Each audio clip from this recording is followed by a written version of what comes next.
Love. SHALAM, Israel. We're the Israelite School of Universal and Practical Knowledge. Started out on 1 West 126th Street. Commanding General YAHANNA. Look at it. We got a safe haven. Americans, and it's not in the Christian church, it's not in the Muslim mosque, it's not in the Sunday community, but it is in the UPK. I'm here to tell them things. Word on the street, they trying to get me. If they could, they'd split me. I respect the game, get into the street, I move around, so it's hard to hit me in the highways, in the byways, doing the Lord's work, it ain't my ways. Never will I celebrate no windy pagan holidays. Cause we break new commandments and heathens living fast. No shrimp, crab, pork, or lobster, don't need none of that. Devil's proud and tall, Trump building that wall. It's the final call, Babylon gon' fall. I'm so serious about these precepts. I memorize my family, my old friends. They see me, they be so surprised. I'm on that other level. I changed my life. I'm doing it right. Demons come back 7 times worse. You gotta be ready for that fight. Selling your soul to the devil, that's something you can't afford. Ain't no game, you serve the Lord twice. You walk around with my sword. I'm energized, gotta build this enterprise. You can see it all in my eyes. America full of the hard lies, so that lost in the world in the eyes. I'm free for a better day. You got my brother in the state. And the Lord never go astray. I'm proud to say, you're glorious. And I'm free every single day. It's my brothers in the UPK. And the Lord never go astray. I'm proud to say, we're glorious. I'm free for a better day. And my brother in the state. And the Lord never go astray. I'm proud to say, we're glorious. I'm free every single day. It's my brothers in the UPK. And the Lord never go astray. I'm proud to say, we're glorious. Then I decided to be a Muslim with all of the pain my people in. I was a Black Panther, but now I'm not him. The hell was a red, black, and green. Now I know what I mean. And the conscious community is unconscious, living in the dream. So I figured I'd be walking. Ain't nobody stopping them. Till I heard Command General YAHANNA speak, and he dropped the gym.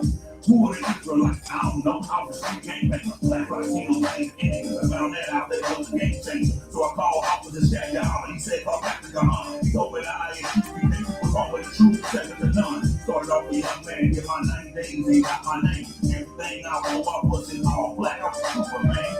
I worked real hard to hit them demons off of my chest. Studied to show myself a proof I was had to take my officer's test. It was the Lord's will I passed, shattered the lies, break the glass, took a while, I set the task. Now I'm a priest teaching class.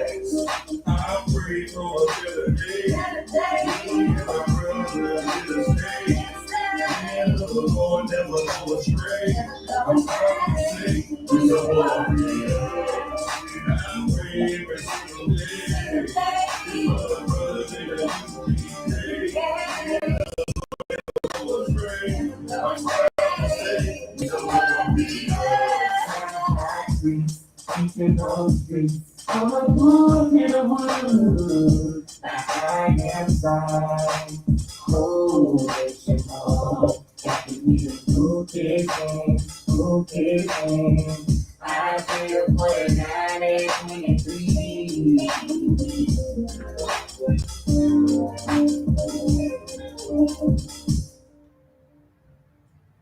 Clap it up.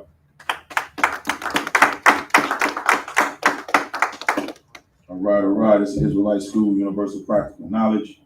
We started out at 1 West 125th Street, Harlem, New York, under Commanding General YAHANNA since 1969, educating Blacks, Hispanics, Native Indians, and West Indians from North, Central, and South America, educating them on their heritage, their true heritage, which is comprised of laws, statutes, commandments in the Bible. You can check the level when I'm talking, make sure it's right.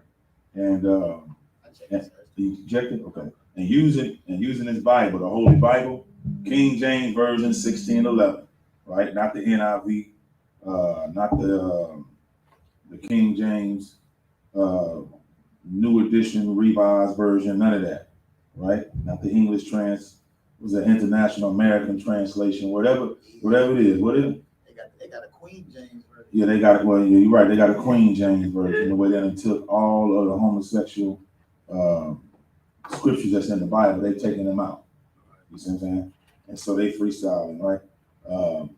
And the Lord said, if you take out of this Bible, right, you're gonna receive the plagues that's in the Bible, right? That's right. That's why they die of AIDS and any other disease that's not located in this Bible. They die from it, right?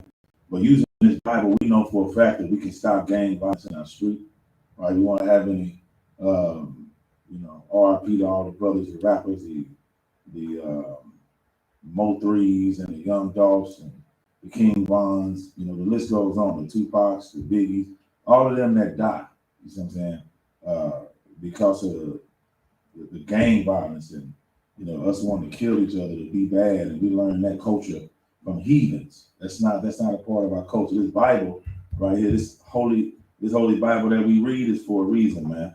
It has laws in it and morals, and it gives us ethical values, right? To where we can learn to be responsible and learn how to love each other as brothers and sisters. You know what I'm saying? You have an alt with somebody, let it burn. You know what I'm saying? Why not let it burn and then get it right with your brother and sister, right? But to go and kill them senselessly is absolutely uncalled for, and you shouldn't be doing that, right?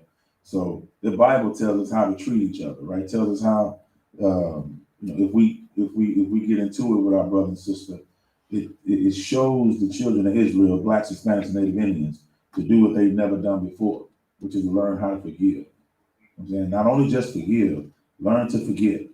Forgive and forgetting go hand in hand. A lot of people say that, as far as amongst the Israelites, I'll forgive him, but I ain't gonna never forget. Well, then you haven't forgiven him then, and that right there caused somebody to be real bitter, right? And that's how demons build up.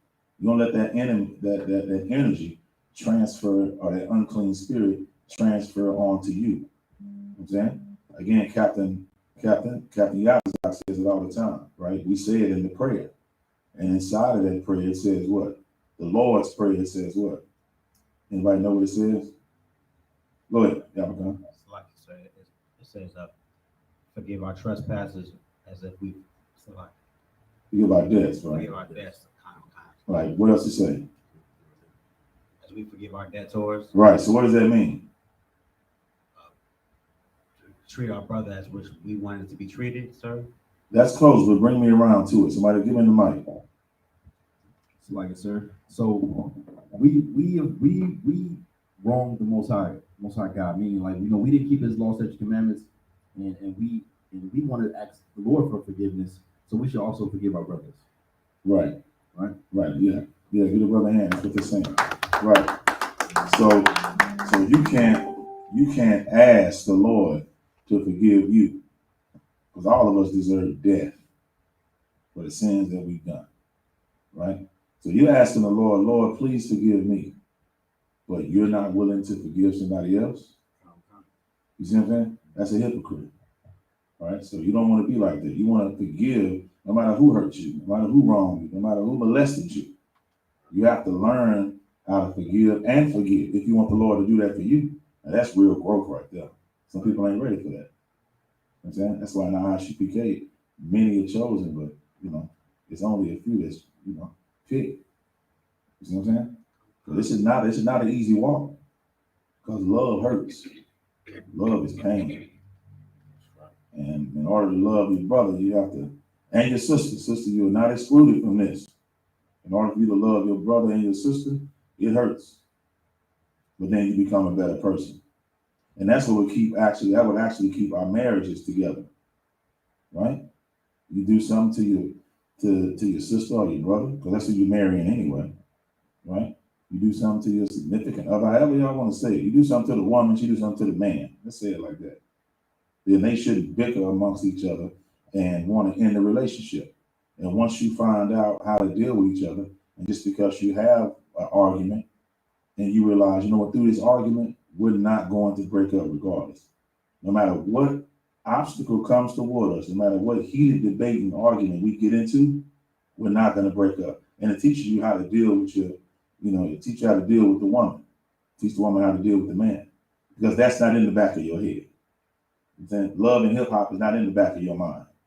You know what I'm saying? One of the movies that you've seen on Netflix is not in the back of your mind. They're saying Maury Show and all that crap. It's not in the back of your mind, right? What's in the back of your mind is what you said, which is the golden rule. Now, the golden rule is what? Say it again. I know you know the golden rule, right? So I got the rules that forgive our debts. No, that's not the golden rule. Or the golden rule is forgive our brothers. Because because we ask him for the most high. We ask him the most high to forgive. Go to Luke 6:31. That's the golden rule. I got a little bit of general highs in me. You're gonna have to show a precept. You're not gonna slip by saying nothing. You know what I'm saying? All right, so so go to that. All right, go to Luke chapter 6, verse 31. Let's see what that says. And I hope I'm telling you all the right verse. This pops in my head, right? That's right. Oh, I'm right? Okay.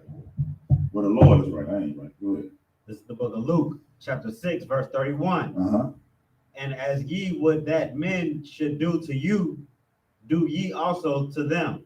Right. Likewise. Right. So treat people what? How you want to be treated. Right. That's the golden rule. You treat somebody else like you want to be treated. That's why Christ specified to love one another. Which segues into my title today. See? Which is you have to keep the laws of God. To love your brother, to love your sister. That's a law. Right. That's a commandment. Right? And America is falling now because of why? Anybody know why America's falling right now? Is it because we're warring with other nations, or go ahead, get a brother to mic. Hey, is that mic coming through good too? With the test? Okay, just making sure. All right. So like America is falling because America, our oppressor has no brotherhood amongst themselves. They're divided amongst themselves. That's why they have Democrat and Republican. You know what I'm saying? That's right. That's right. Get a brother hand. That's exactly right. Right? And Christ said, kingdom shall fight against kingdom, right? What's that? Kingdom shall rise against kingdom. Somebody get that. Where is that? Anybody know where that's at? Kingdom shall rise against kingdom. All right? It's in Matthew. I should have even told you that. Speak up, Ox. Go ahead.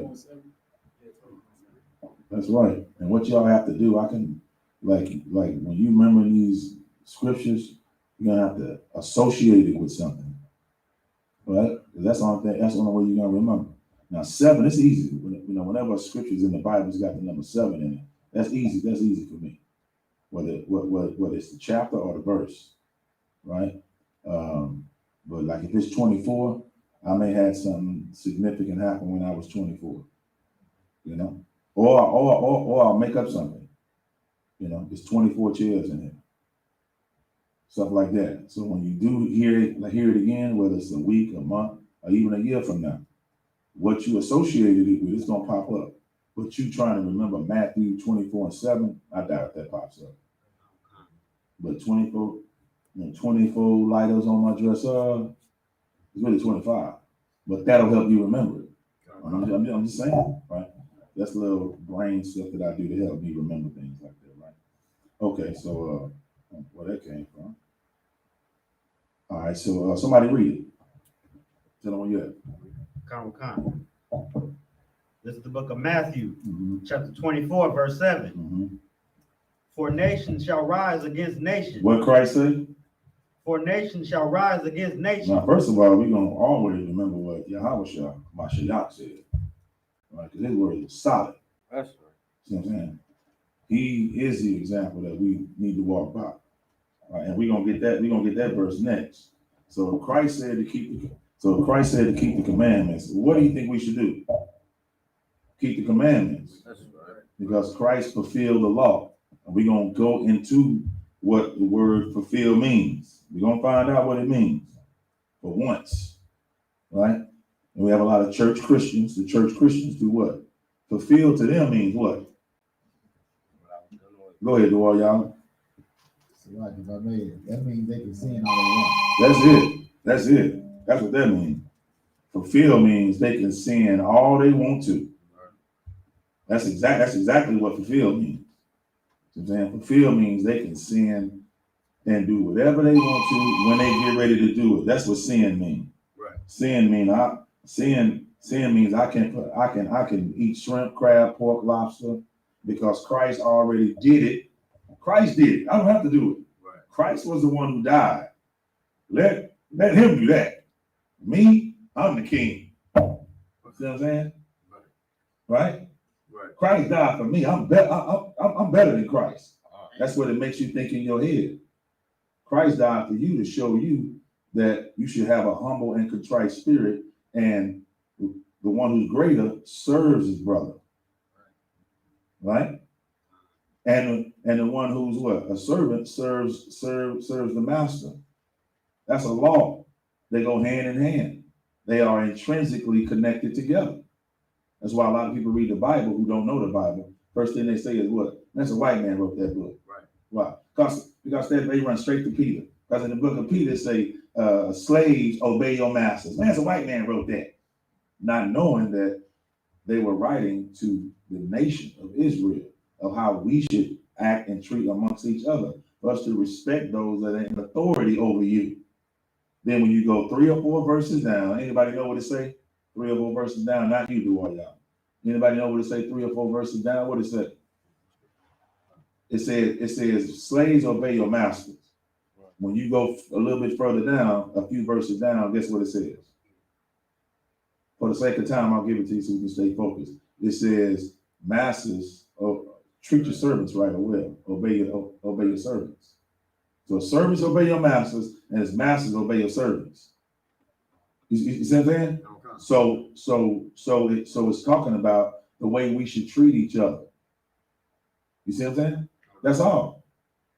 It's not talking about the white man wrote the Bible and he controls everything. It has nothing to do with that. It has to do with the order and the structure of how we should treat each other to where we can have order and infrastructure in our kingdom, man. Right. That's all. It's like the Bible's real simple. It's not complicated. Go ahead.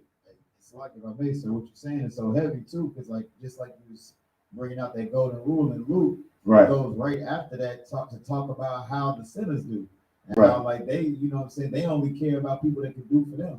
That's right. Instead of caring about, you know what I'm saying, like the spirit of what you bringing out is serving the men that the Lord puts above you. That's it. Because they in that position to serve you. That's right.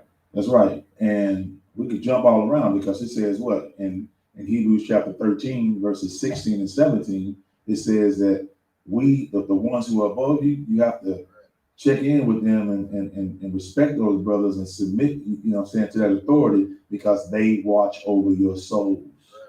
It goes both ways, right? Me being camp leader over Austin, something happens to any of my men, the first one gonna call me Captain Yatazar. Then he could get it from the one who's over him. You see what I'm saying? So we got to watch it, and I have to report to someone who's over me, like you all report to me. That's what that verse is saying. You see what I'm saying? So it goes both ways. There's no big me's and little you's not in here. All of us deserve death. Every last one of us. And no matter how much righteousness you do, your righteousness is as a filthy rag. And if you keep that, right? Yeah, I don't know what this is about. Yeah, and if you keep that attitude, then you'll be able to endure to the end. If not, then you might think you come in here and you graduated already. See what I'm saying? You might think that which is disrespectful to Command and General YAHANNA. Right. How can you come in the truth and then leave like you done did it already, like you went through and you learned everything, right? But yet you still want to. A lot of people that's what my age, they want to go back. A lot of people that's my age, they want to go back to college because they ain't learned it all. Life is forever learning. How you learned it all when you ain't learned how to die yet, right? Some people say, "Oh, man, I got this living thing down," but you ain't died yet, so you don't know how to do that yet. So you don't know everything. Now, once you die, how come you ain't living? You don't know how to live. You know what I'm saying? So if you were to die and be on the ground outside, you know it all, right? You got life, like you should just do something Christ did. 3 days, just pop on up. But we don't have it down. Right. You know what I'm saying? And that's talking about a physical death. A spiritual death, that's what we have to maintain every day. And the only way you're going to do that is to do what? Keep the laws of God. That's our guidance. You can't do it by yourself. You can't do it on your own. Lean not on your own understanding. That's straight up out the scripture. And that's a Bible.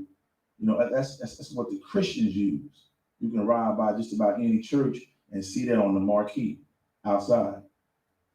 Right? You see what I'm saying? And they don't follow it at all. The first thing they do is lean on their own understanding. Right?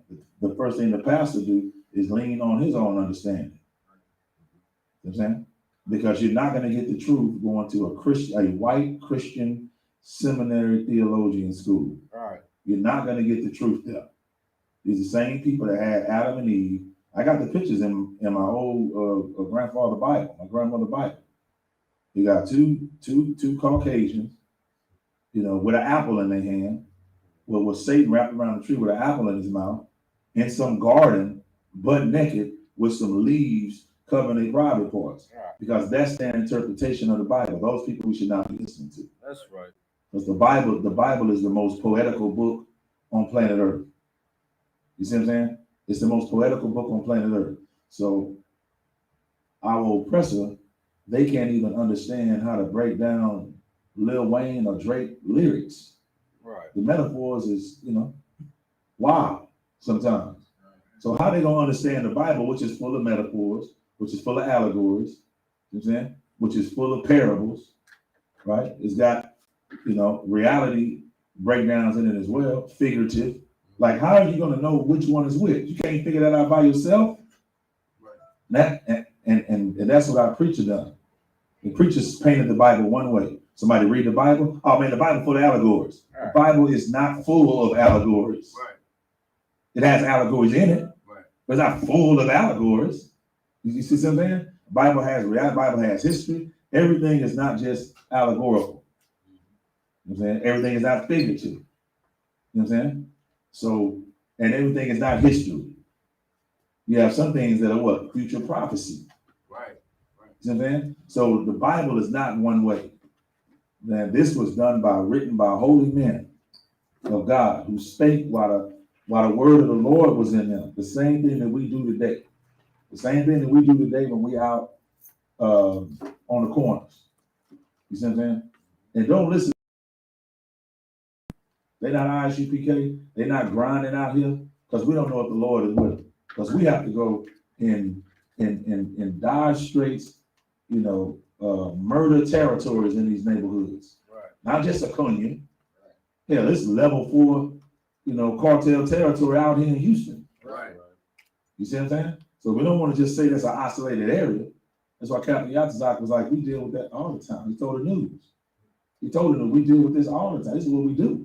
So we live in a dangerous neighborhood. Right. So we didn't even look at it like that. We shout out to a Cunyon to go handle some business. Right. Because why? We treat our brothers like we want to be treated. We have to keep the laws of God. So we have to render aid to our Haitian brothers. That's a law. You know what I'm saying? That's a law. Right? So, all right. So let's get where we were. You read that already? Okay. Read that verse when you get it. Matthew 5 and 22, sir? Matthew 24 and 7. This is the book of Matthew, chapter 24, verse 7. Uh-huh. For nation shall rise against nation, and kingdom against kingdom. Stop right there. It says nation shall rise against nation. Right? Nation shall rise against nation. That's a race war. Those are different races that are fighting against each other. My thing is, how in the hell is this a metaphor? Right. You see what I'm saying? Like you can't do that to the Bible. That means you never read it. Right. And then when you get with somebody who really read it, you lose respect from that person. Because we study in here. I'm saying we do this with Israelite school, right? We're not here just pumping up at the mouth. You all have what? Notebooks, you got pens, you got pads. We're taking notes. This is a school in here, man. That's why I.S.U.P.K. under command in General YAHANNA is undefeated. That's right. So man, this is not something that we, just spur and spew out our mouth. Right. So nation against nation, that's not a metaphor. That's not an allegory. We have a race war going on right now. Period. We had Ahmaud Arbery, who was gunned down in the street. We're going to go look inside of a house that was being built. It wasn't even finished being built, an abandoned house. And then he's jogging down the street, jogging. And two white men murdered him. Shotgun put at him point blank range, blew his guts out on the streets, man. You see what I'm saying? That's a race war. You see what I'm saying? That's not an allegory. Right. When the cops get it, everybody loves the red, white, and blue. Everybody loves it until the lights get behind you. Right. That's not an allegory no more. Right. That's half the brothers in the hood riding around smoking and saying that. You know what I'm saying? Life is real. Go ahead, out back in the back. It's like I made, sir. What you're saying so heavy too, because people don't think that the coronavirus in the Bible. They over there talking about stop Asian hate. Right. That's a race war. That's right. Asians get beat up all of a sudden by the other race. That's a nation. That's another nation against another nation. So that's heavy. Get a brother hand with that. That's really what's going on, right? Diverting attention away from the children of Israel who have been hated for over 400 years here in America. We know on record. And then the white man our oppressor rather, has the audacity to put it in his history books. That's where we can find it at. Then when we see it, because we can read now, we're teaching our children. We see it, we're just talking about it. That's all we're doing is going on the street and talking about it. Not shooting, not killing, not feeding their babies to alligators, not doing anything that's physical. All we're doing is looking in here and reading, say, look, we were slaves, look, we were hung. Look, they played games with us and shot slingshots at us and had a game, right? Wow, look what they did to us, and they sold us over here. They put us in boxes and sold us like FedEx and Amazon Prime. That's how they did us. Wow, they put us on auction blocks. Then their people say, hold on, here, put that away. We need to rewrite the books. Yeah, no critical race theory taught in schools or anything like that. That's white supremacy. Right. That's an act of white supremacy. Meanwhile, the children that live today, our oppressors' children that live today, they exemplifying the same attributes and characters as their ancestors, just a different way. Why wouldn't you want, if you want to stop? The only way you're going to stop is to talk about it. That's common sense. We need to sit down as a council and talk about it. You know why we can't talk about it? Because there's nobody in that council that represents us, and I'm referring to the UN. Right. Who in the United Nations represents Black people? And we have the Black United Caucus. That's the biggest caucus ever. And who represents us? Right? A Christian Negro? No. They're not even a part of it. Right. See? And Hispanic brothers are not in the UN either. I wonder why. You see what I'm saying? But then you have this, the 7 heads, right? You have the 10 horns, all of that. And the European Union, all of that has nothing to do with helping Blacks and Hispanics and Native Indians and our West Indian brothers of North, Central, and South America to gather together, to come together, to have resources, to have a union for us to be able to be autonomous inside of a nation. They don't want us to be like, that's why they destroyed Black Wall Street. Right.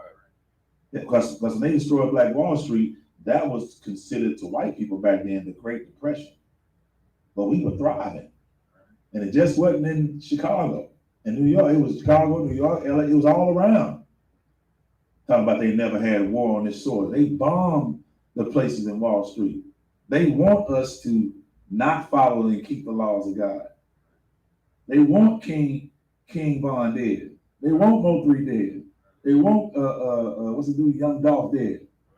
They wanted Tupac dead. They wanted Biggie fighting. And why? Because when I grew up, rap music was all about consciousness.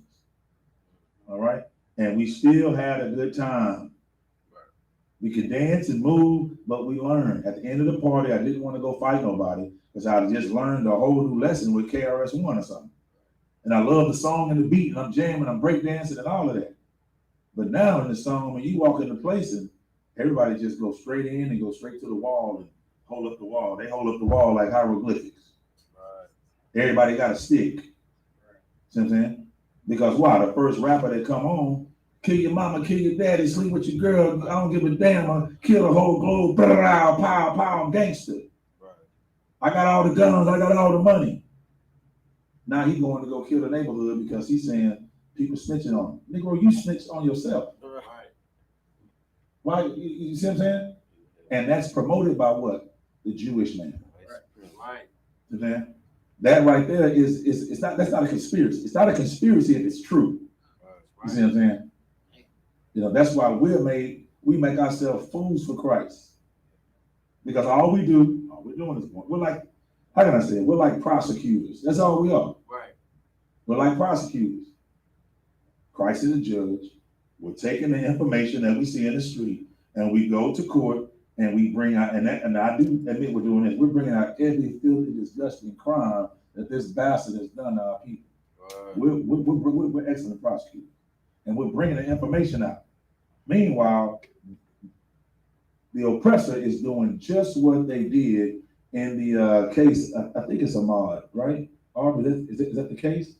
Where they said that they don't want any Jesse Jacksons and Al Sharptons inside the courtroom?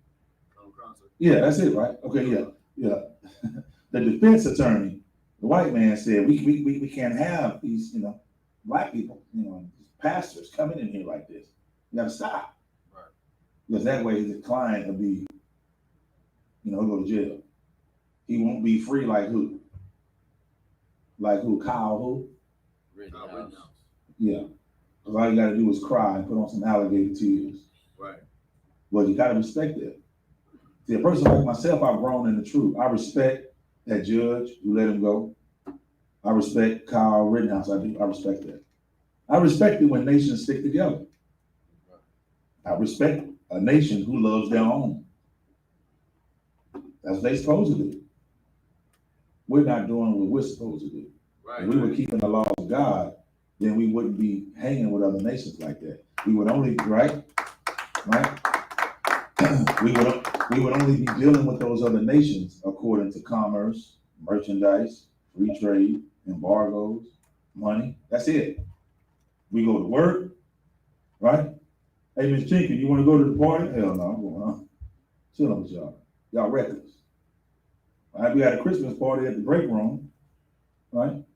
Christmas party in the break room at work. I thought it was for the children. Y'all walking around here after work, grown people now with elf hats on. Everybody passing out candy canes, got the whole place decorated. Where the children at? They at work. That's what they at. They big old children. They never grew up. Because the oppressor is a what? Foolish and childish nation. Right. So they raise children themselves.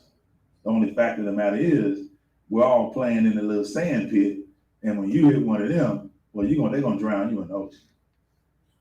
See what I'm saying? Well, you can be Kyle Rittenhouse and you can cry and then you can get off.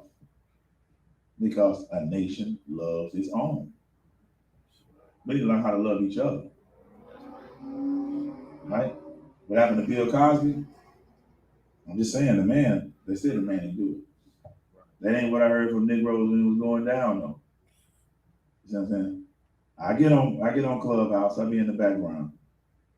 And our own people was smashing him to the ground, but didn't use that same energy to say, man, I was wrong, or I shouldn't have did it. I mean, come on now. Y'all believe the white folks when he said he did it, believe the white folks when he said he didn't do it. Use the same energy and say, man, let me go on Clubhouse. Let me go and say that brother didn't do it. I apologize. Right? That's our problem. We have to stick together as a nation of people. No, we can't get along with each other if somebody's in Egyptology. Right. An Israelite cannot get along with an Egyptologist and plan nothing. It's not happening. You want to be a Muslim? That's cool. Right? You can like salami and bacon all you want to. I don't like that. We can't, there's no dealings with us. That's right. You understand? A nation has to be on one accord. It has to be one body, one spirit, one faith, one baptism, one Lord. You understand? And every time that, like, I've grown in the truth, when I even hear a Muslim, hey, brother, what's going on? I said, I don't like salami and bacon. I don't. And it's not a disrespect to my brother. That's an Israelite I'm speaking with. You know what I'm saying? But he's lost following Arab culture and religion and doctrines. Then that's what happens. You'll start to defend that against your own brother. Then you're going to start riding with Arabs. Right. They say it's not, but I used to get into it with it, but I don't even call him no more. He took about Facebook and everything. Right? He ride with the Arabs now. Right. The same way that the oppressor knew if he could just get us to worship the blonde-haired, blue-eyed Jesus. Right. Consciously, subliminally, what does that do? Go ahead. It makes us say it into the mic. It sounds like you got the right answer. Like it makes us try to befriend the average white man. Say it stronger though. What else? We want to be friends with the oppressor. It's more than friends. What's the word I'm looking for? Love. Love. That brother's spirit on that brother. Give it up for him. That's it. It makes you want to love white people because you say, man, Christ. Oh, I get it. Christ is the Messiah. He's a white man. So white people love God. That's what it is. And then the fathers and the mothers, the way they taught us, you have to go to them jobs. Come here, baby, put your house. Come here. Now, you see that white man, you have to do this, you have to do that. I know now you have, like, we're changing our children from the way that they really are. To have them adapt and trim our ways, as Jeremiah 2:23 say. Why trimmeth thy ways? Did you read that? And they can't. Why trimmest thy ways to seek love? That ain't following no commandments. Right? Go ahead, back up. It's like I made too, sir. What you're saying so heavy because that's the same thing they did to our Native American brothers and sisters. Right. In the border schools? Yeah, with them border schools, they made them reenact the whole the killing and genocide of their people into the storyline that they wanted to push out and perpetuate. And they made their kids reenact it. So they said them and they said the same thing you said, like, you know, I know you got to go and be with the white man, but you know, you got to do like this and do like that, and that's how they end up, you know, getting everyone to love them. Right, hit a brother hands, right. Right, and I'm gonna add to that, right? I'm gonna sprinkle that with some pepper. You look at the end part of that, which is the documentaries.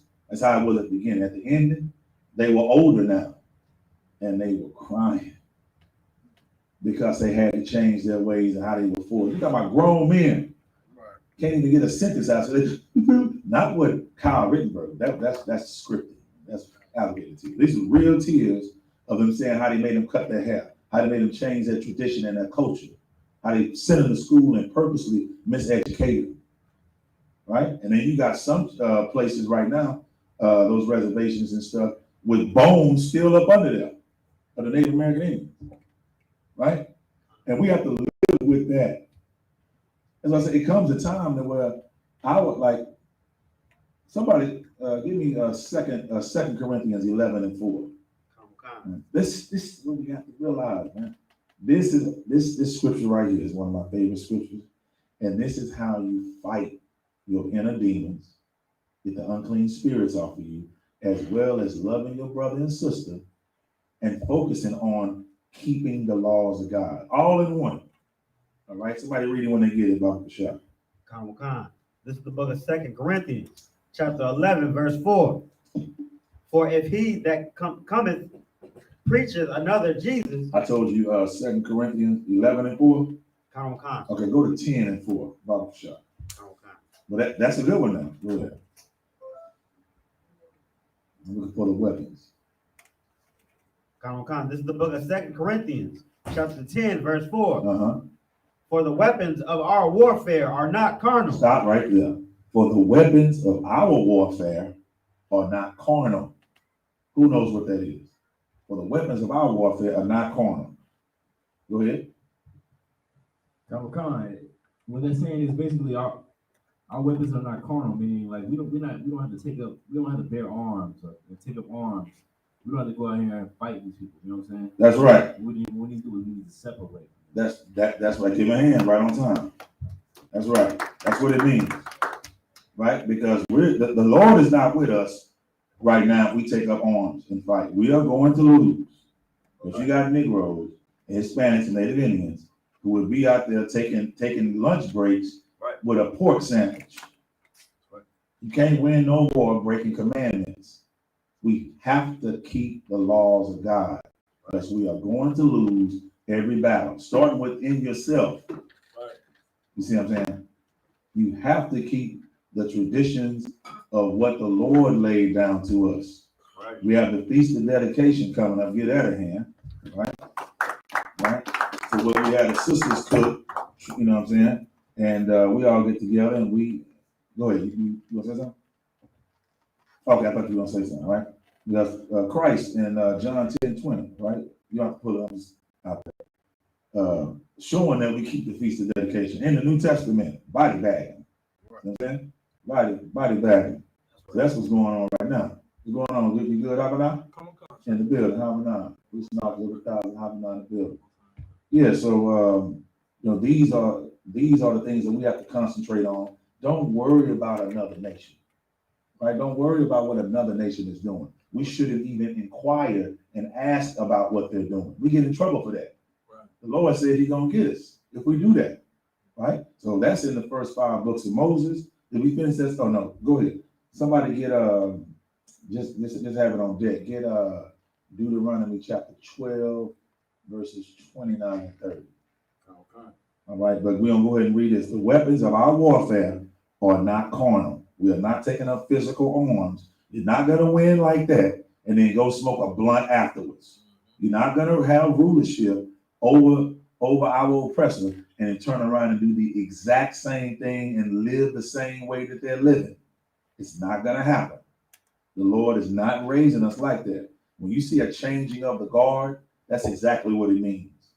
Changing of the guard means one person is taken out of rulership and another people is put into rulership because of what the rulership they've been doing. Right? So we're not gonna turn around and do the same thing that our oppressor was doing. It makes no sense. Get that out of your head if you're even thinking that. You see what I'm saying? We have to live righteously. That's why the scriptures say in Proverbs 24:1, when the wicked are in rule, right, the people mourn. They like they hurting. They're looking for some righteous rulership. But when the righteous are in authority, guess what? The people rejoice and they like, yay, they rejoice. Yes. And yes, the heathens are they're gonna love for us to be in authority. Oh, it's gonna be painful.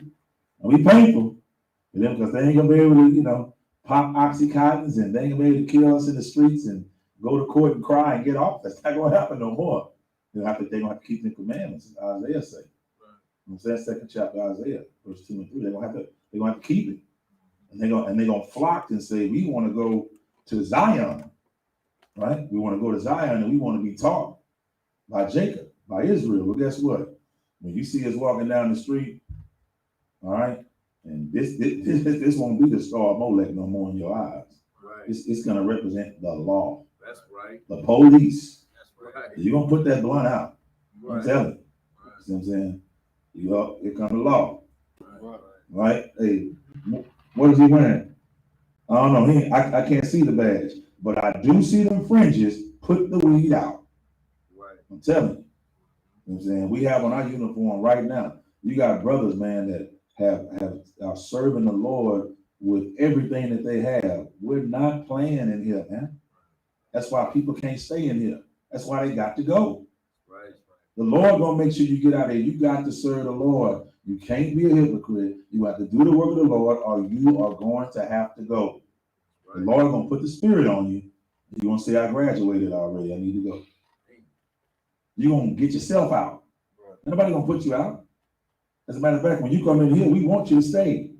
Right. But the spirit be on you, you gotta go. Because you were never a part of us to begin anyway. Right. You know what I'm saying? You were just, yeah, most likely, let it hand, right. Man, you willing to fight, and I got you. You willing to fight and suffer and you know, do that with the world. You stay in the world. Stay in the world. You fighting to stay in the world, but you don't want to fight to stay out of the world. Then stay in the world. You're not a part of us. And listen, I appreciate you being a good example. You know what I'm saying? And showing me not what to do. Right. You know what I'm saying? But I believe these lyrics. I don't say lyrics. I believe, but they are lyrics. It's poet. It's poetry in the Bible. I believe these scriptures, man. You know what I'm saying? And you have to endure to the end. If you come in here and you leave out, it's because you never transformed your life, your mind from being a Christian. That's why.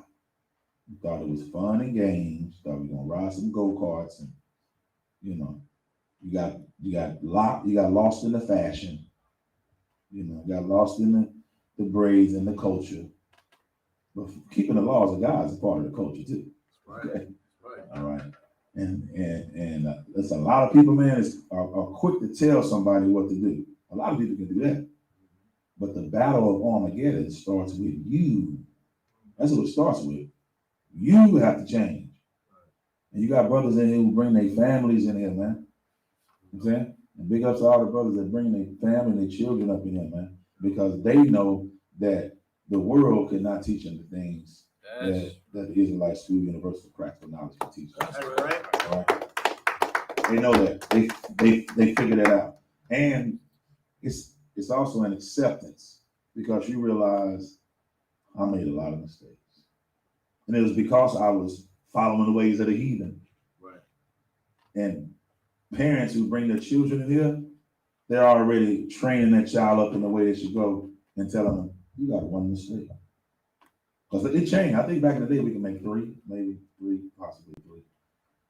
Negro can make one mistake. That's your life. Right. That's your life here in America. You can't even make no mistakes. Right. You have to be perfect. And you can't be perfect from the womb. Right. You know what I'm saying? I tell people all the time, I did a class on it. I think I didn't really teach on it, but I titled the class, I'm saying, I'm perfect, but I still make mistakes. Like, hold on, like, what does that mean? Well, I follow the laws of God, but you send me to the store to get some bell peppers and I came back with some oranges. I made a mistake. Right. That has nothing to do with the law, statutes, and commandments. We make mistakes, but we can be perfect according to the law. Where there is no law, there is no sin. Right. You see what I'm saying? So you can be perfect, and it's not. Y'all know what I'm saying. The church says you can't keep the laws of God because it's impossible to keep the laws of God because can't nobody keep all them laws. So you mean to tell me that the Lord God of Israel is this God that gives us a set of commandments to follow? Meanwhile, he's up there saying, they ain't gonna never follow it. I done gave them stuff. Oh man, then I told them when they break them, they're gonna be in captivity. I'm gonna get their children. It's gonna be good. I done gave them stuff they can't do. That's not our God. Right. That's not our God. And the reason why we get in trouble, I'll relate it to this real quick for the people that never heard it online. The reason why the Lord punishes us and chastises us, if you can, a parent, and you tell your child, I'm going to work, I need these dishes washed. I need you to mop that floor too. I need you to vacuum. You know, the car out there you're gonna be driving soon. I need you to wash that and mow the lawn. Right? Me and your mama going out of town. I always say that we're going to Aruba for 2 weeks. Don't have nobody in our house. Y'all got the set of things y'all need to do. They up on the list of things to do is up there. We need this done daily. Right. Okay? And we got the 4-year-old son. Well, he don't need to do all that, but he can dust. So that's gonna be his job. Dust and feed the cat. That's his job. All right. It started raining in Aruba. Your daddy and mama got to come back home. They cut the vacation off a week ahead of time. They slept back in the house. Dishes ain't been washed. Trash ain't been thrown out. They ain't vacuumed. You know, they got to wash me out there on the car. Somebody done fingered it and wrote on the car, wash me, right? And the grass is sky high, knee high. And there's people in the house. Right? First of all, there's going to be some punishment going on. They're going to take away their privileges. Now, I'm going to ask everybody, who's going to get in trouble? Not you, not you, who is going to get in trouble? Is it going to be the people that's in that house that they say don't have nobody in my house? or is it going to be the children? It's going to be the children, sir. Why? Because they're the ones who receive the law. I won't say the law, but the instructions on what to do. You know what I'm saying? He didn't give it to the next door neighbor's kids or That's anybody right. else. You know what I'm saying? He gave it to them. Spot on. Get a brother hand. Hold on. Go ahead. It's like if I make so I got the precept. Okay, hold on. And the reason, I'm gonna get it right now. And the reason why they are going to get in trouble is because it's easy to wash the car. Right. It's easy to throw out the trash and, clean up the house and wash dishes. That's easy. So because you're not doing something easy, I'm gonna whoop your butt. That's how the Lord feels against us. We're like, oh, I want that shrimp. Saying no to shrimp, crab, pork, and lobster, tuna, scallops, crawfish, all that. That's not hard to do, man. You don't have to eat catfish. You don't have to eat it. You can say no. You don't have to be a homosexual. You can say no. You don't have to smoke weed, cigarette. You can say no. It's not hard. One thing hard is you fight your desire. Right. Then you blame it on God. But we're going to get that scripture too. Go ahead. You want to say something with the precept, then I'll get you YAHANNA. Go ahead. It's the book of Hebrews, chapter 12, start at verse 6. That's it, yeah. For whom the Lord loveth, he chasteneth. Say it again. For whom the Lord loveth, he chasteneth. He loved the children of Israel, so we going to get whipped because we should be doing this, keeping the laws of God, and it's easy to do. Go ahead. And scourgeth every son whom he receiveth. That's it right there. So if you're not getting chastised, if you're not receiving a judgment from the sins that you're doing, the Lord ain't love you, and you're not Israel. That's one thing right there. You're not part of the nation of Israel. All right, because the Lord let everybody out. That's how it turns out. The Lord gonna let you know. We can't do what other nations do. That's what my parents used to tell when I was, being raised. Said, son, you look a certain way and act a certain way, you can't ride no thing. What you mean, Mom? You can't do what everybody do. You can't. You already standing out. For somebody else, they could do something and get in the crowd, and you can't do it. You do something. It was him right there. Right? Well, we are the children of Israel amongst these other nations. That's what the other nations do. It was them right there. I said, hold on, they got the same God. That's your God, ain't that? That's in the Bible too. They say, nah, that's your God. You sinned against your God. I ain't got nothing to do with that. Then once you get in trouble and come back, man, what our God say? What our God say? He told me that I had a different God from you. Man, we all got one God. Don't worry about it. He said, okay, we have to start being smarter than that. Right. You know what I'm saying? We're being, hoodwinked by other nations because we are the youngest nation. All right, how about now? You had something? Sir, if I could, I wanted to go back. It's crazy what you just said. I wanted to go back to like when you brought up the shield being the law, like when Negroes getting high and doing the sin and stuff like that. And they see us coming, with our shields on, they're like, oh, they're gonna mess, like we got to get right. But when they see, when we see the police, right, like in this kingdom, it's like the fear of them is this. It's an unrighteous, unjust, forced on us fear. You know what I'm saying? We see them, we know we're gonna get killed. Today might be the day. Mm-hmm. He just might be a Kyle Rittenhouse today. Right. He might be a George Zimmerman. He might be it just might be my life to be lost today unjustly. But the fear of the Lord, when they see us coming, because we're gonna uphold the law, it's like that chastisement you just talked about. Yeah. It's a fear of righteous, just rulership. That's right. And I got a precept if I could. Go ahead. That's right. In Zechariah 1:15, it says, come on, it says, and I am very sore displeased with the heathen that are at ease, for I was but a little displeased, and they helped forward the affliction. Mm-hmm. So it's like the Lord is a father to us. Right. And when we disobey, just like any parent, we are, we disappointed. But we don't hate you. Right. We just want, we're gonna give you a little punishment. I'm gonna, smack you on the behind. I'm gonna put you in the corner just to get you to understand that I really love you. Right. I want you to stop doing what you're doing. Right. But then here come the heathen come along or the oppressor come along, and they don't have no type of measurement of what's just or what's, the right punishment. Right. So they They're gonna drive the knife all the way through. They gonna, you know what I'm saying? Like they don't they don't know their own strength. Right. They don't care about their own strength. They want to forward the affliction to the point where now the Lord is displeased with them, and that's why they're gonna get what they for right. Does. Right. Give me a hand. And listen. I'm gonna sprinkle that little bit of pepper. Let me tell you something. It's like we say this today, right? We get into it with our brother, something like that, and then somebody else come. Hold on, boy. Me and my brother are with you. Right. This is my brother. I'm fighting my brother. Right. You ain't gonna fight my brother. Mm-hmm. You know what I'm saying? That's the way parents do. Yeah. I whoop my brother. They could call you, the teacher hit me. What the teacher? What? I'm on my way. Right. But I'm the only one here. My children. You keep your hands off my children. Right. You know what I'm saying? And they forward the affliction by giving us a white God. Mm.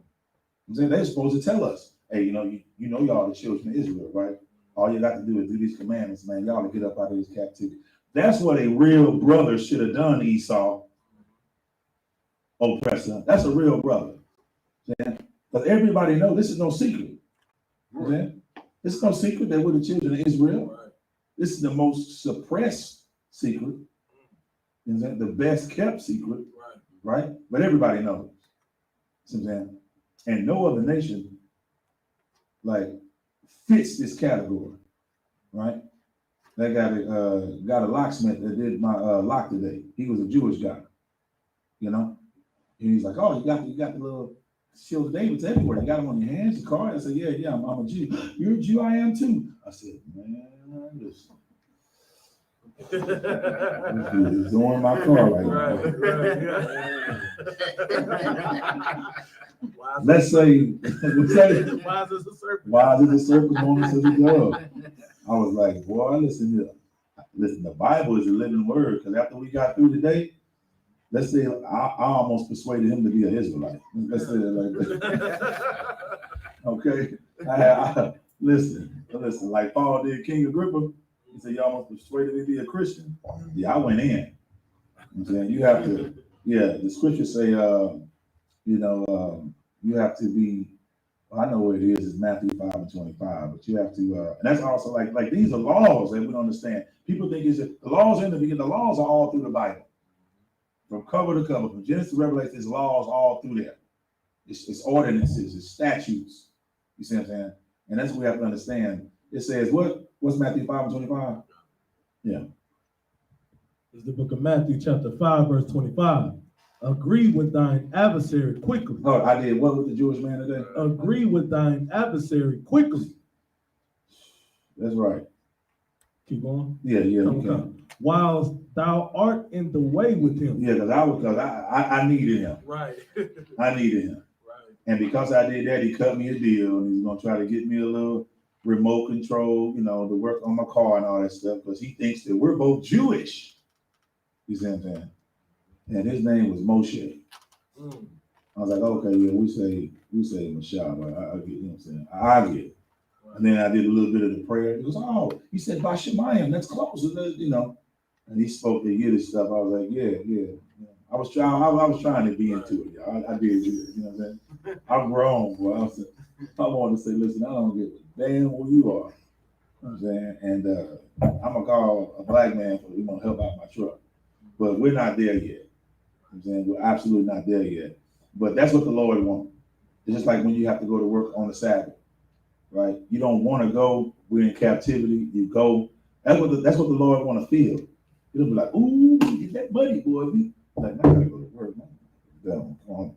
I'm saying, I don't want to. That's what you're saying. I don't want to go to work. You see what I'm saying? Because going to work on a Sabbath, you know what I'm saying, is not keeping these commandments. I'm getting ready to go work, and I'm doing servile work, right? And so as long as you feel bad about doing it, then you don't have to worry about it, right?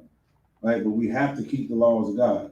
There's no point in time to where we say, well, today, hold on, I'm old, it's Thanksgiving. I ain't seen, Grandma Ethel in 15 years. She from Ohio. I'm gonna go over here to my mama's house. I'm doing this. I'm gonna do this for Grandma, right? Somebody give me Matthew 10 and 37. I'm gonna show you don't do that. Now it's getting ready to get real, right? Right? Okay, I got you, Uriah. Yeah, so now it's getting ready to get real, right? This is the book of Matthew, Uh-huh. chapter 10, verse 37. Okay. He that loveth father or mother more than me is not worthy of me. Stop right there. Read that again. He that loveth father or mother more than me is not worthy of me. He that loves father or mother more than me is not worthy of me. Who said that? Was it just some disciple? Or who said that? What color are those words that you read? Red. They in red. Anybody know what that means? Go ahead. How'd you give the mic? It's Christ speaking. That's Christ speaking. Right? Right? So we following the words of Christ. That's what Christ said. Christ said what? You're not supposed to love the Lord more than you love your father or your mother. It doesn't mean you don't love them. Let me clarify that. Right? It doesn't mean that you don't love your father or your mother. It means that if you know celebrating Christmas is wrong, then you don't indulge with your father and mother. You let them know, I serve the Lord. I'm not going to do that, but I still love you all. But I don't love you more than I love the Lord, because I know the punishment and the judgment for celebrating a pagan holiday. They may not know, they may not be there yet. Don't mean tear the house down and pull out the gun and start shooting. It means for you to continue to show by example how you are. You don't tell nobody how you want to be treated. You show somebody how you want to be treated. That's the way it works. You don't tell you. That would be great if we could tell our children they'll do it. Children don't do what you say. They do what you do. Right. That's what children do. Right? All right. So now continue to read that verse because it's going to get a little bit deeper. And he that loveth son or daughter more than me is not worthy of me. And he that loves, now it's personal. Now you got women get mad. What? Right? He who loves a son or a daughter more than me is not worthy of me. Right? I got children. My life was hard because I was not celebrating pagan holidays, but I was caught up in different other religions. But I knew that I shouldn't be doing that, but I didn't have anything to back it up. That's a hard life right there. When the baby mother takes your children and stuff away from you because you're not celebrating holidays. They think you're weird, they think you're crazy. They think you 5150. They think you MHMR. They think you short yellow bus. Because you don't want to indulge in what the slave master is doing. You know it's wrong, but you can't explain it. That's a hard life. That's why I thank the Lord God of Israel for bringing me to the I.S.U.P.K. because now I have the same Bible that my parents grew up on. Now I have some ammunition to say, I wasn't wrong, you're wrong. It says don't celebrate that. I knew it. The same book that you were reading the whole time, but you're caught up in Christianity. Christianity, or you can celebrate a pagan holiday. Because Christianity is white supremacy. You see what I'm saying? It's white supremacy. So their job is to make the children of Israel do what? Huh? Go ahead. Sin against their God. Sin against our God. Sin against the God of Israel. Right? Somebody hold that to, you can hold it. Get Judith. Chapter 5, verse 20, 21. Oh, you kind of knew it, huh? Look at that. Brother Austin can't, y'all better back up. Y'all sleeping on ATX. You know what I'm saying? Y'all sleeping on ATX, y'all sleeping on Killeen. Y'all know what's up. The Killeen camp on fire, you know what I'm saying? San Antonio, Rio Grande, down in Mexico. You know what I'm saying? Y'all give it up to Capiatas out, man, for raising up this Texas, man. Straight up, real talk, man. That's how you do it, right? Excuse me, and the Houston camp, so lucky. I want to get mad about Houston camp to fire me up, man. I get a call from Gabor and Officer Shapak and Officer Gabor. Man, I heard you say everything to Houston, man. What's the deal? Lord, I'll be on the phone with Officer Tazadar. God, Lord. Yeah, okay, so now, so read that scripture when you get it out. It's the book of Judith, chapter 5, verse 21. Mm-hmm. But if there be no iniquity in their nation, right, let my Lord now pass by. Right. Lest their Lord defend them, and their God be for them. Right. and we become a reproach before all the world. You see that? So what was that 20 or 21? That's 21. Oh yeah. Read verse 20. Verse Yeah, 20. right. Now therefore, my Lord and Governor, if there be any error in this people, and they sin against their God. You see that? Hold on. We are separate. You see that? Judith chapter 5, verse 20 and 21. That's why I want you to start at 20. So they know that our God is different from their God. And their purpose is right. He's saying, look, if there's error in them, if they are not following those commandments, we got power over them. We got them. If we can make them sin against their God, we got them. Listen, man, this scripture is in the Bible.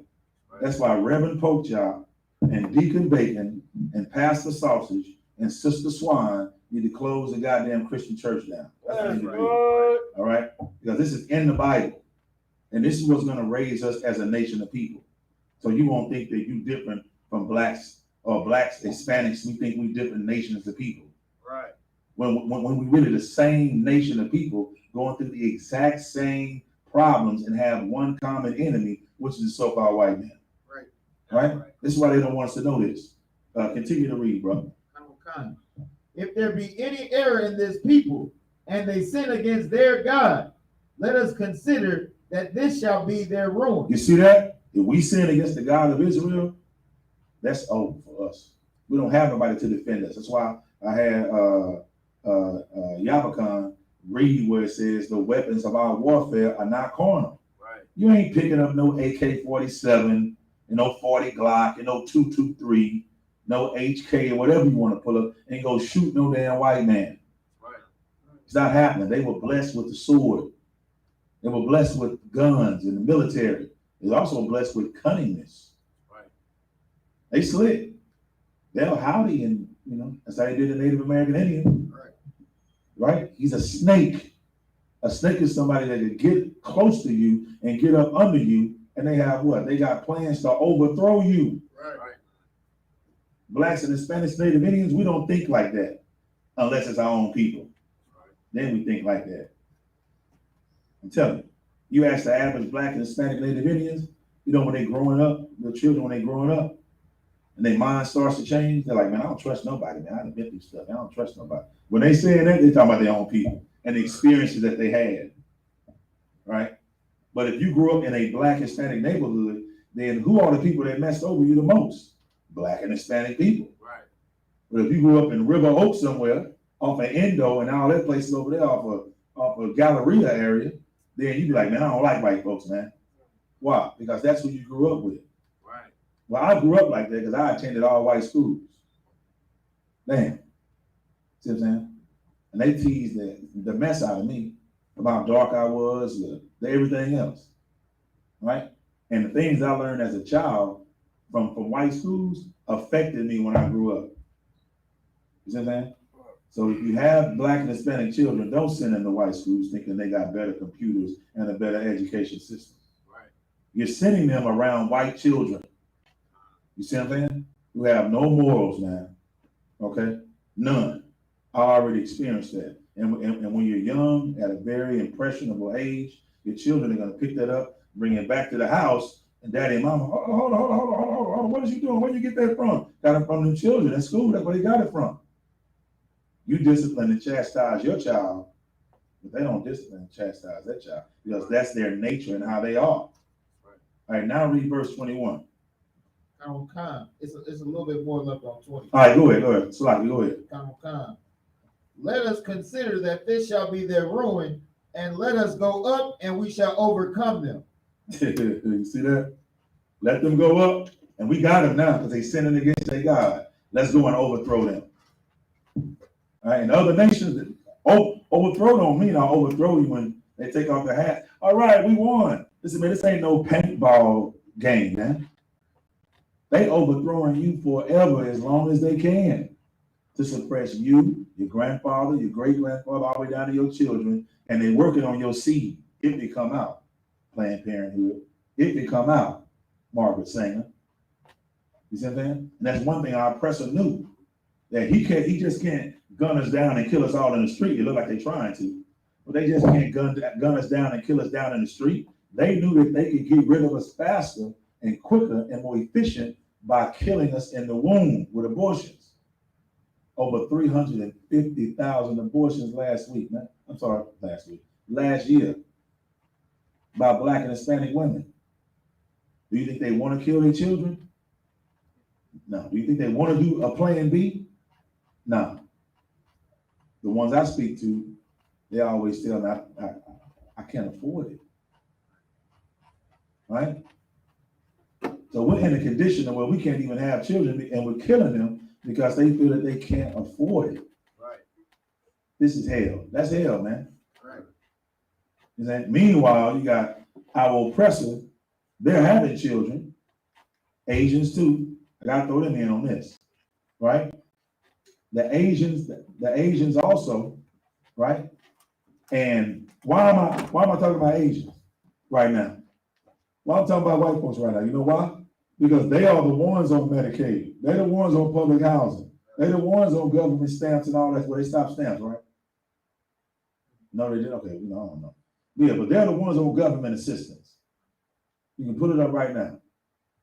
Right? It's more percentage of white America that's on government assistance.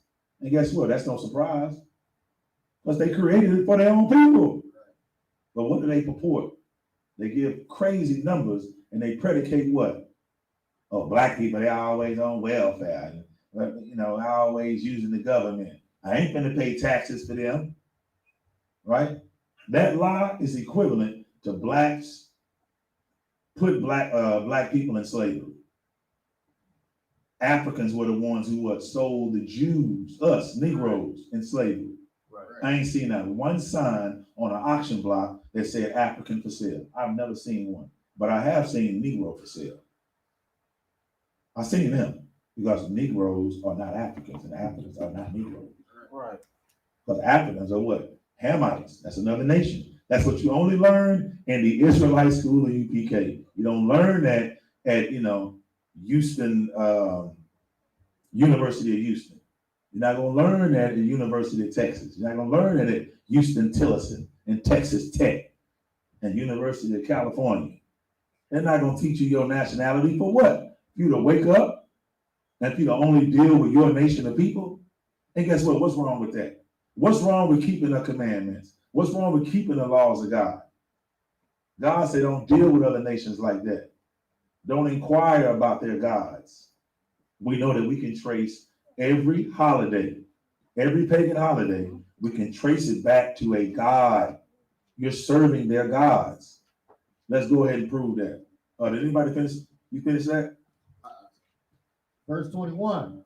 But if there be no iniquity in their nation, let my Lord now pass by, lest their Lord defend them, and their power be for them, and we become a reproach before all the world. So they're going to be shamed. If our Lord is by us and we're not sinning, that means that the Lord is going to protect us. I don't care if it's 50,000 of them and 400 of us. On the cool, that's how the Lord wants it. The Lord don't want us outnumbering them. He wants you to show the Lord's work. That's right. That's why David got in trouble for trying to number the amount of people he was with. You got to check for that, man. King David did that. Somebody get Deuteronomy chapter 12, verse 29 and 30. You got me peeling these off the top of the dome. Go ahead. First one, get it considered. All right.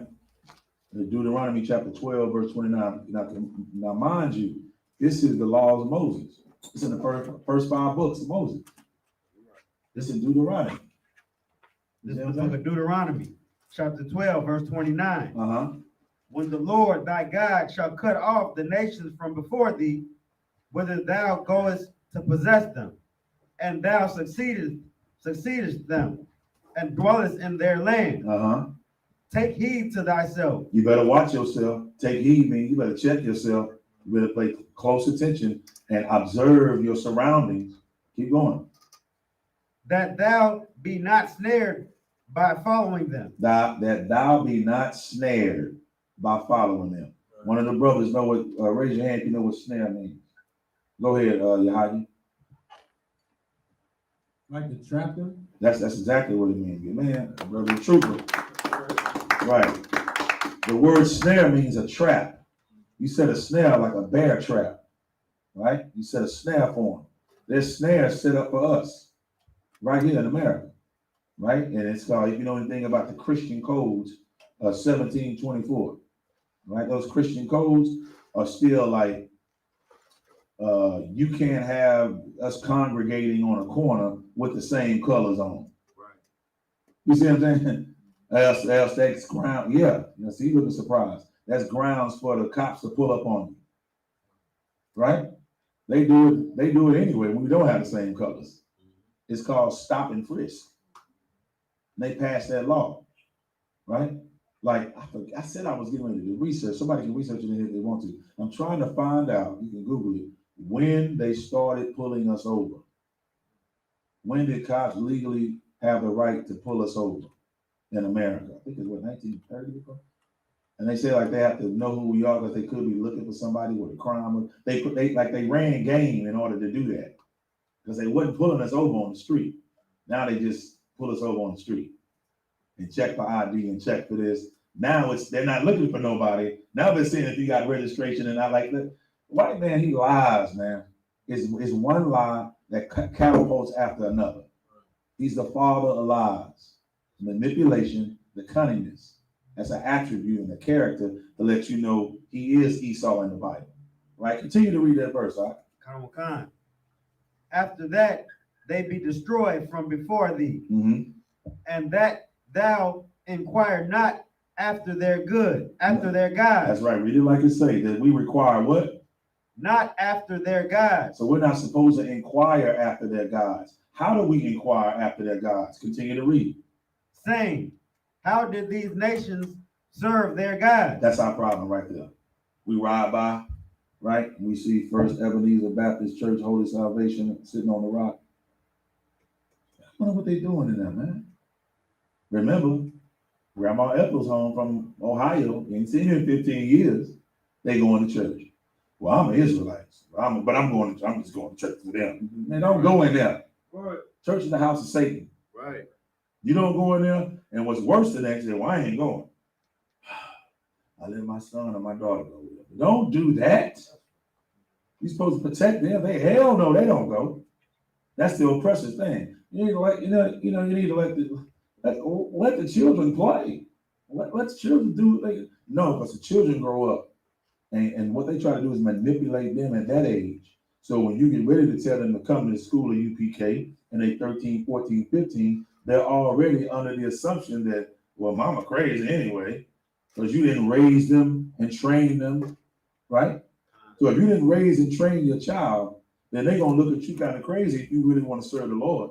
Right. Because they used to serve it Christianity style, which is I'm a sin, then I'm going to go to church and I'm going to repent. Right. Then I'm going to go out and I'm going to go sin again. Then I'm going to go back to church. I'm going to cry real good because I sin real good during the week. I was shaking that thing on Saturday, dropping it like it's hot. Now I want you to sprinkle some holy water on me. It's communion. You know what I'm saying? So I'm drinking some wine that represents the blood. All right, I'm eating some crackers. They dry, so I'm gonna need some more wine. I need some more cranberry juice, grape juice. So I'm in there with a hangover, eating the bread that's supposed to represent the body. Just in there eating them up. Doing a cannibalistic ritual, following behind the oppressor. Right. That ain't nowhere in the Bible. Now, if you go to the so-called white man and his interpretation, he'll say, sure, you can go to John 6 and 55, and it talks about Christ says it himself. He said the words are in red, right? He says, drink of me and eat of me. Here, drink this wine, it's my blood. Drink this bread, and shut up, white man. You don't know the Bible, man. Right. You don't know it. And our people, it's high time right now to wake up out of sleep and stop listening to the oppressor. Right. Tell you anything about the Bible. It was written by black people. It has nothing to do with white people. It has nothing to do with East Indians. It has nothing to do with Africans. It has nothing to do with Asians. It has nothing to do with any other nation on the planet other than the 12 tribes, the lost tribes who are so-called blacks Hispanics, Native Indians, West Indians from North and South America. Once you learn that, you're now you're keeping the laws of God. Right? Now it says not to inquire by them, right? How are we inquiring? Keep reading. But saying, how did these nations serve their gods? Even so will I do likewise. Verse 31, thou shalt not do so unto the Lord thy God, for every abomination to the Lord which he hateth have they done unto their gods. Stop right there, because I got a little bit more. Every abomination, right, that they done done to God, he hate. First of all, I said God don't hate. God hate that. He said it right there. Right? Every abomination, the Lord hates that. Right? It's telling you, anybody know the abomination, what is the definition, biblical definition of abomination?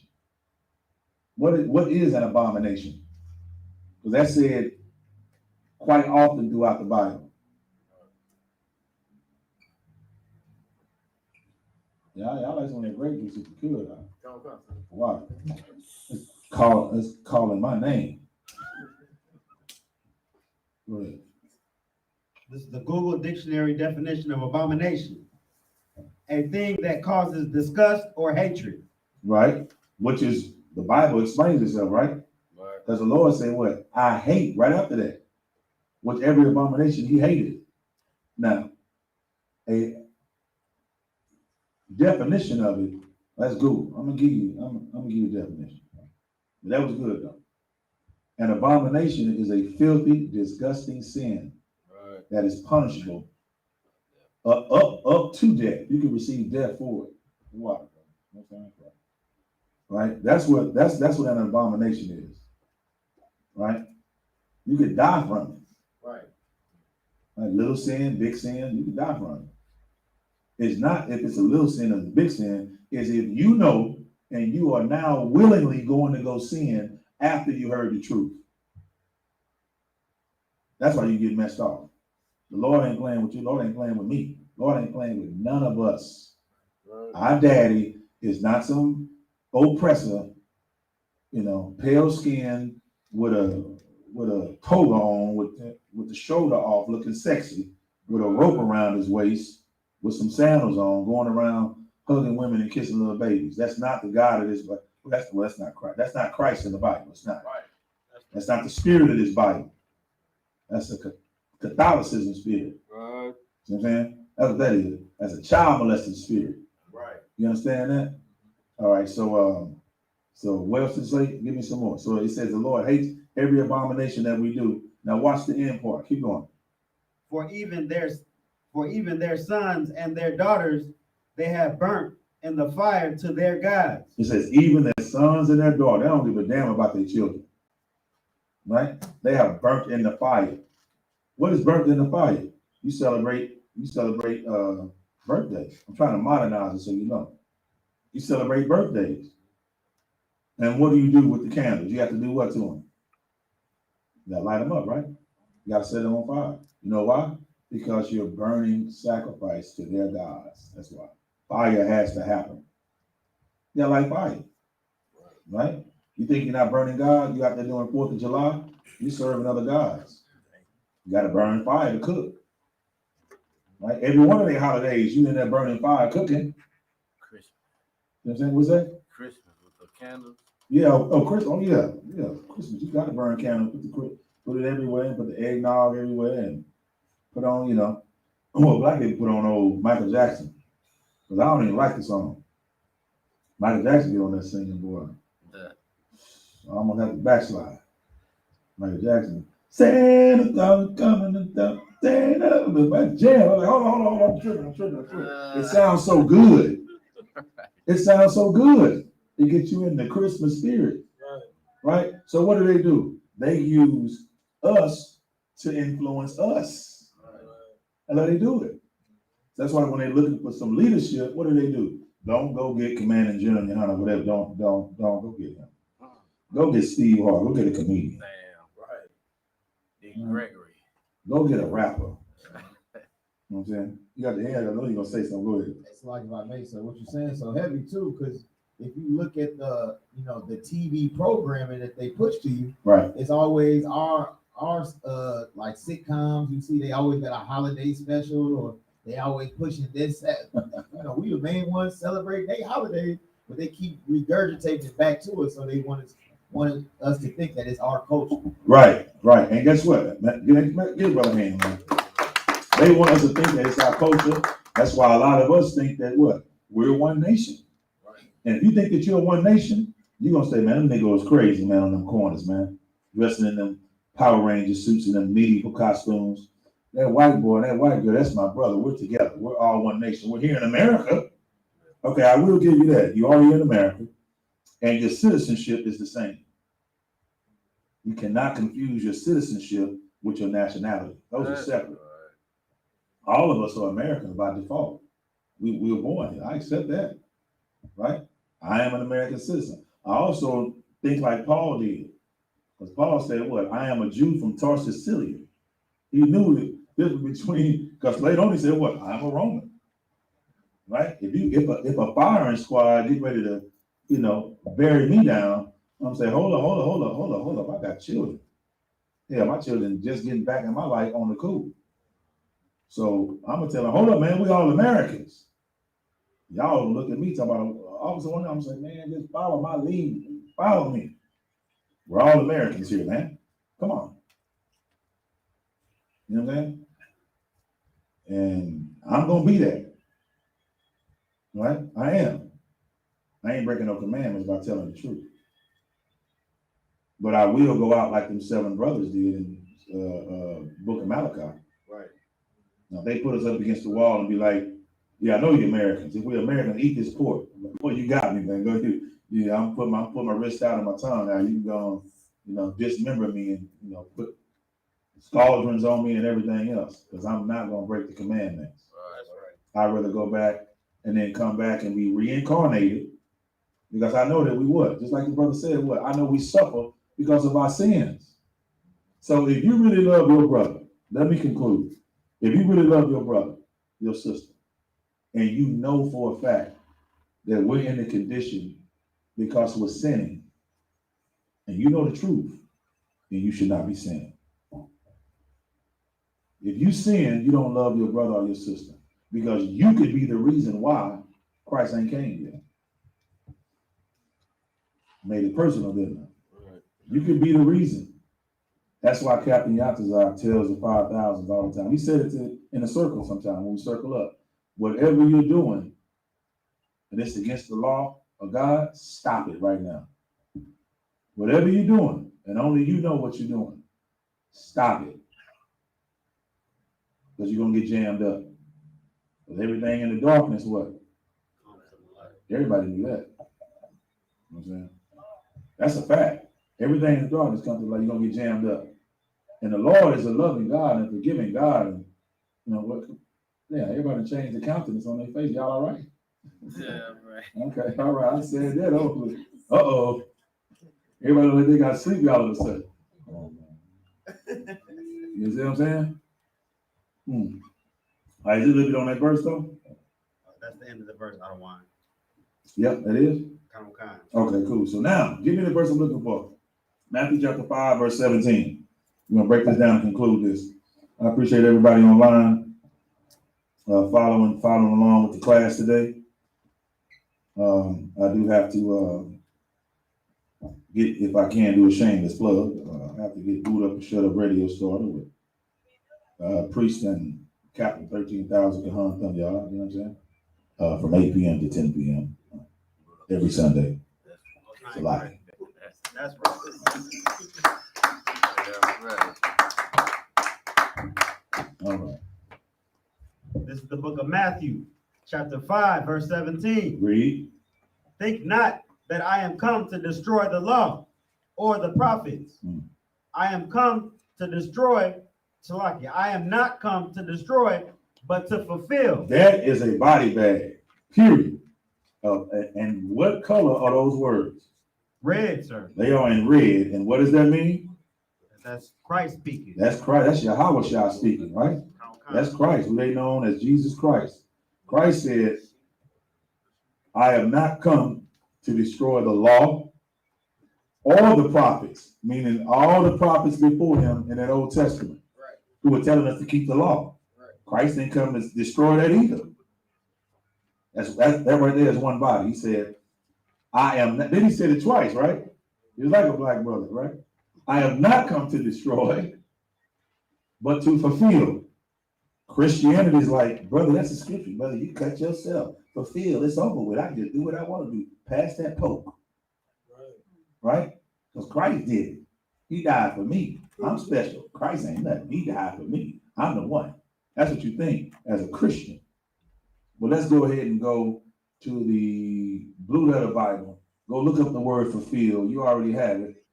Look up the word fulfill. Tell them G whatever, because New Testament is written in Greek.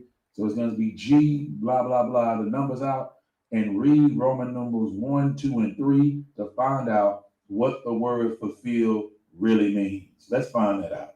All right. All right. To all the clubhouse listeners, I know y'all love this.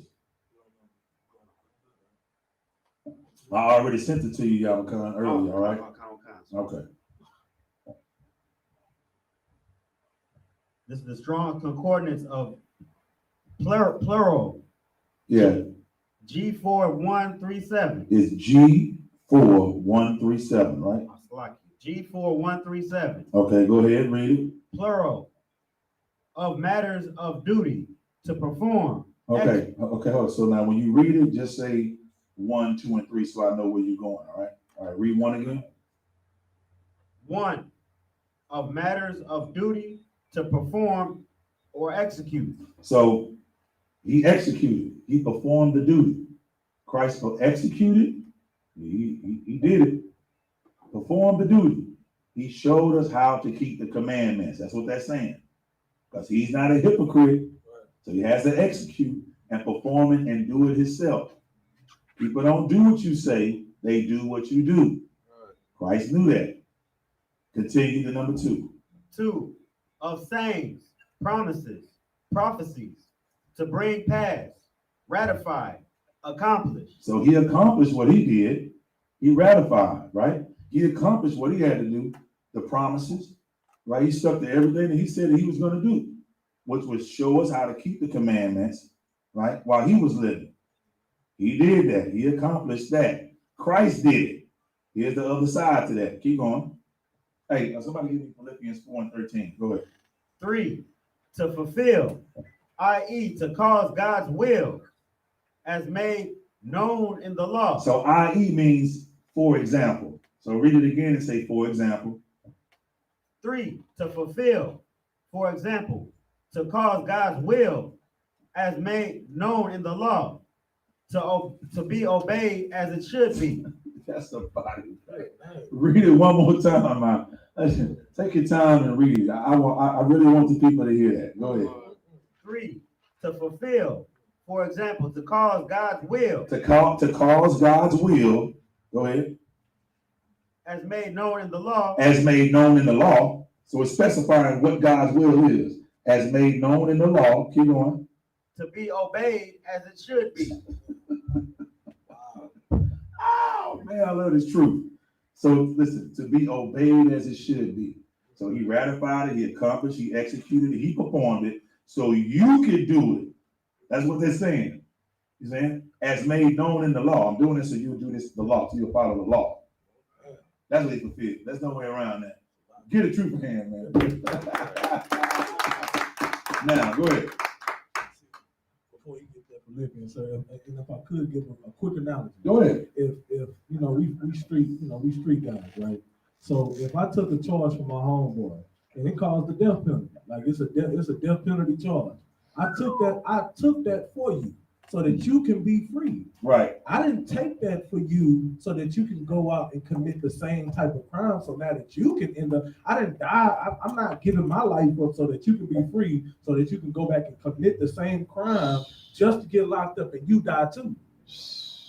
I gave my life for nothing. Man, give my hand. This is nice. I'll be using it at camp. All right, so give me Philippians 4:13. Now, and the reason, before you read it, study it real good. I want you to read it good. The reason why I'm going here, because church Christians rather, they say, can't nobody do the law.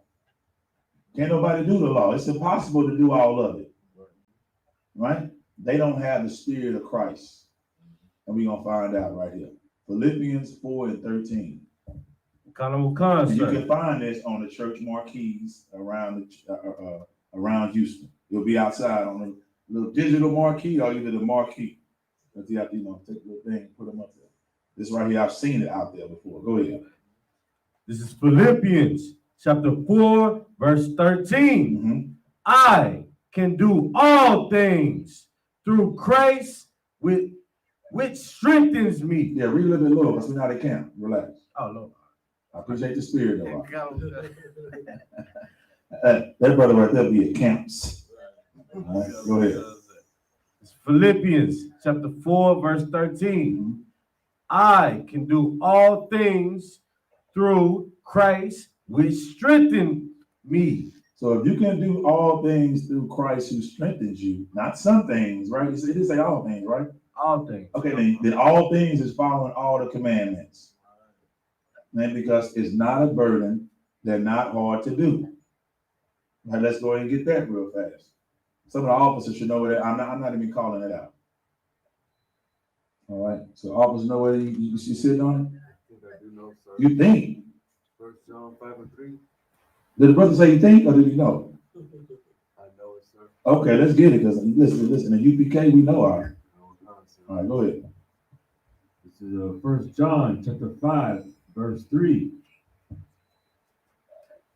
For this is the love of God, that we keep his commandments. So you claim you love God, church Christians.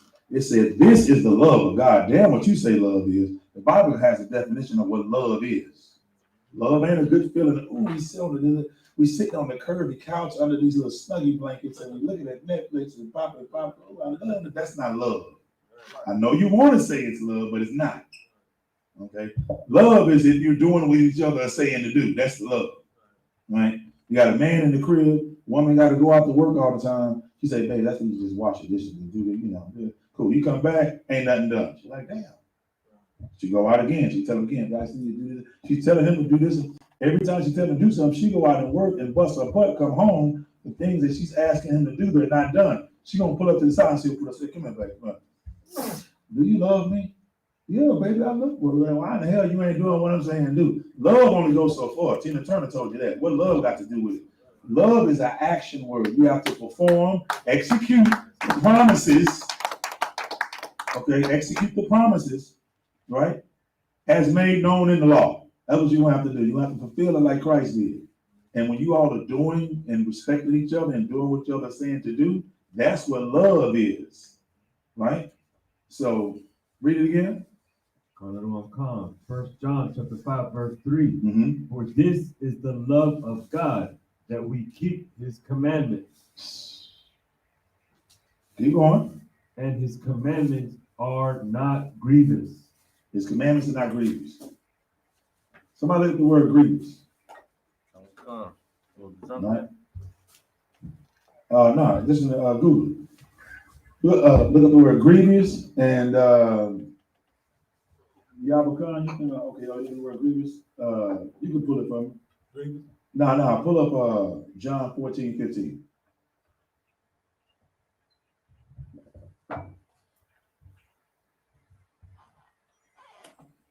John 14:15. This is the Google Dictionary definition of grievous. Okay. Of something bad, very severe or serious. Mm-hmm. His death was a grievous blow. Right. So does it have any similars to it? Read some of those. Similar, serious, severe, grave, bad, critical, dreadful, terrible, awful, painful, agonizing, and hurtful. So that's perfect. So it's not hurtful to you. It's not agonizing. It's not painful. It's not difficult to do. You can do the commandments. You can, that's why I gave the analogy earlier. You can take the trash out. You can take the trash out. You can wash the dishes. You can mop the floor. You can go mow the lawn. You can dust. Doing your chores, doing the commandments, doing the laws, following what the authority is telling you to do something, that's not hard to do. Right. It's not difficult. It's not. That's according to the Bible. And that's what love is. And nothing else. Right? So now the church Christians say what? I love me some Jesus. I love Jesus. Jesus is my man. I love Jesus. All right, so Christ spoke, when he spoke what? His words what? He was the truth, right? That's what it say. Right? He was the word. In the beginning was the word, and the word was the truth. Right. Right? He's the word of God. So let's find out what Christ said. The words are in red. Officer Hobby now has it. We're gonna find if you love Christ like you say you do.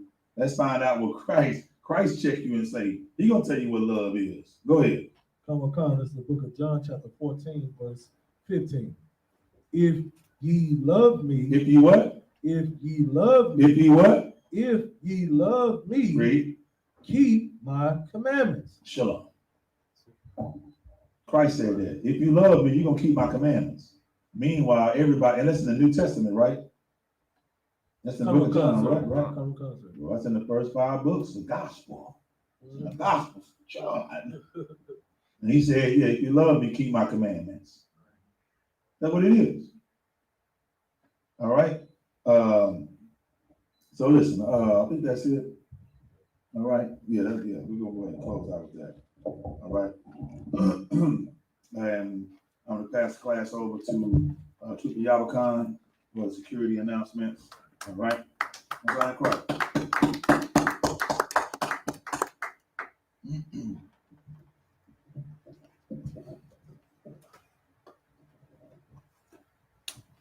Security announcements. We are the I.S.U.P.K. started out 1 West 125th Street, Harlem, New York. School for new brother and sister.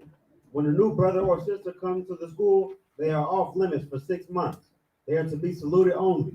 They are here to shed themselves of the world. If they need transportation, the teacher will arrange it. After 6 months, if a brother or sister has an interest in a particular person, he or she must get permission from the head to speak to a brother or sister. There is another 6 months in which the brother and sister will court each other.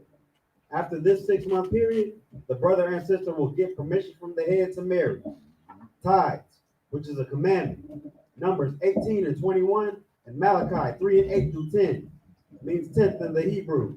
Mayasharah, 10% of every penny of any increase the Lord gives you. Give to treasury department or teacher. Priest fund, free will offering for priests, not mandatory, whatsoever amount you would like. Upcoming holy convocations.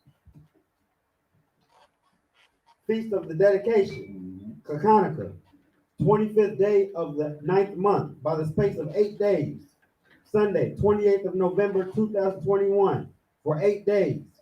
First Maccabees, 4 and 52 through 61. If anyone wants to be a trooper in the school, start wearing all black, boots, shirt, pants, headband, or scarf. And this concludes the security announcements. All right. With that being said,